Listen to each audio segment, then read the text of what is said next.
go with the scenario that the president must prove himself at this moment. They promise it. They promise it. They have to work for it. What the king says happens. Must be happen. Sawang-sawa na tayo kung si BBM mangangako yan na hindi niya tutuparin, ano pinagkaiba niya kay Rodrigo, And 'di ba? would the same applies kahit sa mga solid loyalista, do you think? Yes. Actually, yung mga mata ng mga makakausap ko mga diehard loyalists, mga 70 years old, 60 years old, I think this is a make or break of the president. But to Mhm. think of it, knowing the president, puwedeng ma-delay yan pero may mangyayari. Dun ako There's a big sentiment pa rin kung anong mangyari dito sa flood control project. oh, yes. Isa na ako dun. Isa na ako dun. Kung hindi makapagpakulong si BBM dito maliban kay Diskaya, bye-bye ako rito. Sa totoo lang, Kahit na maraming magalit sa'yo, if ever. I don't care. I don't care naman kung may magalit sila sa'kin o hindi. Pagtampo din Mhm. sa'kin, no way. Basta ako dito, kung ano yung totoo, kung ano yung tama, kung ano yung binanggit, Gotcha.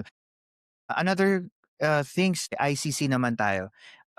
What do you think magiging political alignment if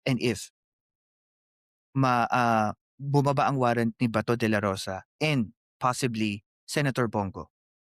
actually, actually this is a make or break on them. Do you think majority tsaka minority? Ano Hindi, magiging there are swingings. Kakaroon ng swingings dito. Kasi mapapatunayan natin na masinungaling si Bato at saka so yung mga bumoto kay Bongo madidismaya yan, lilipat. Kasi ano yung pinangako ni Bato?